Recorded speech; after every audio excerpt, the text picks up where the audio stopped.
Hi, my name is Aditya Nair, and I'm a rising junior at Solon High School.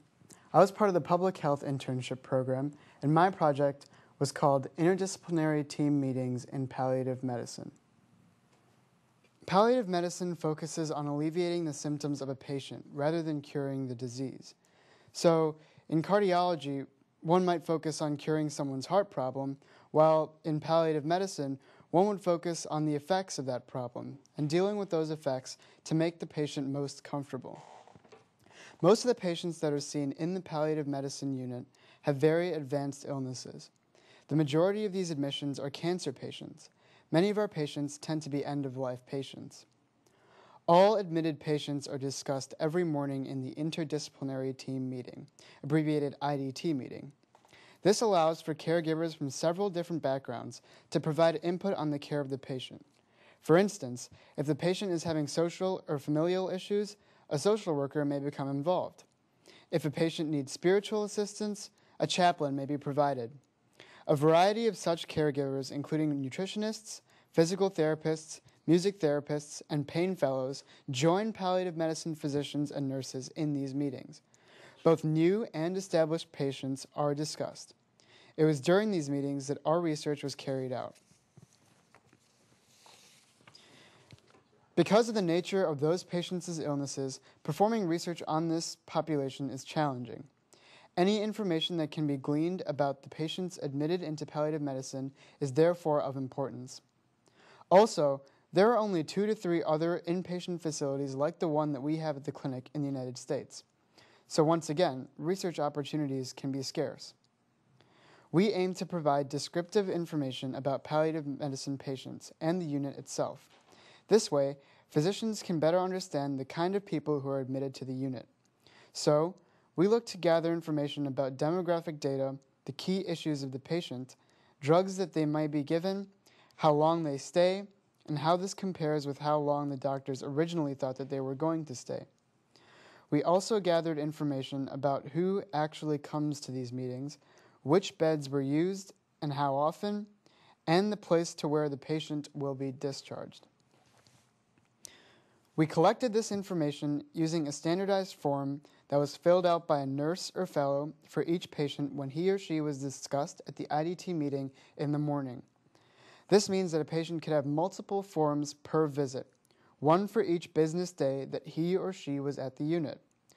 This means that counting the number of forms a patient has would give us an idea of how long the patient stayed at the unit.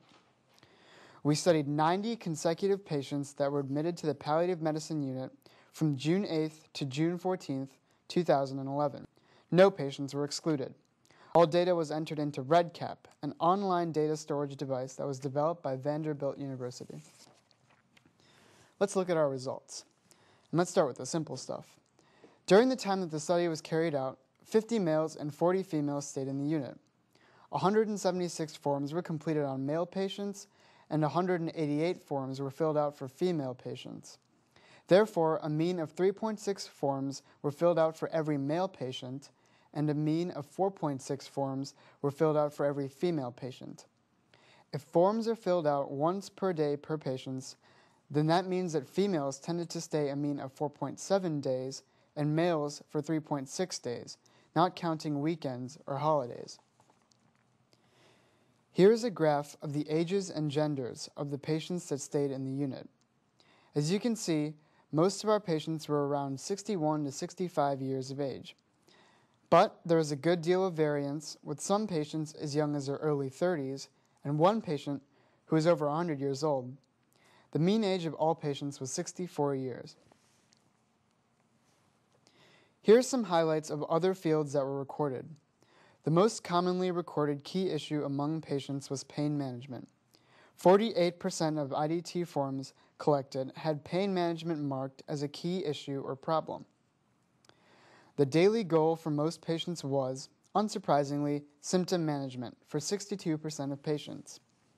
And patients were most frequently discharged back home or to a hospice. This is a quick graph going over the most frequent goals of the day. Once again, symptom management was most common, followed by pain control, discharge planning, and scheduling of a family conference. Possible explanations for why females tended to stay longer than males may be due to the fact that females live longer. According to the CIA World Factbook, U.S. males had a life expectancy of 76 years, while females were expected to live to age 81. This means that it's more likely that a female spouse is going to die before the female dies. If there's no male caregiver at home for older female patients, then it makes sense that it would take longer to discharge these patients, since the interdisciplinary team would have to figure out who is going to take care of them once they're at home. The mean age of all palliative medicine unit admittances was 64 years, as previously stated. 40 females and 50 males were enrolled in the study. This was not a pre-planned number. We just enrolled the first 90 patients that were admitted. Is this similar to the ratio of females to males in the United States as a whole? According to the United States Census Bureau, the ratio of males to females from up to age 65 is approximately 1 to 1. However, in ages above 65, the ratio is 0.75 to 1, favoring females. Many of our patients were older, remember. Shouldn't we then be expecting more females than males if the palliative patient population is reflective of the U.S. population as a whole? Does this mean that males are admitted disproportionately often? We will probably need additional research, including perhaps a similar study with a larger sample size in order to better explain this phenomenon. If I was to repeat this study in the future, I would enter data into REDCap on a per-patient basis rather than a per-visit basis. I would assign one study ID to one patient, rather than one study ID every time a patient's visit is discussed in the IDT meeting. I would then include multiple forms under the same ID, allowing for much easier data analysis. As it is right now, anyone wanting data on a per-patient basis, such as the simple question of how many females were enrolled, would have to go through and only consider one form per patient out of the hundreds of records that exist. This requires them to wade through over 90% of the records and causes it's tedious, time-consuming, and is prone to accidents being made. On the IDT form itself, I would include an age field in order to now allow analysts to directly calculate the age, rather than having to calculate it by subtracting the date of birth from the date of admittance. However, this is a minor issue. A more substantive issue would be the absence of a discharge date field. Right now, it's impossible to know exactly how long a patient has stayed, since patients could be discharged or admitted over the weekend.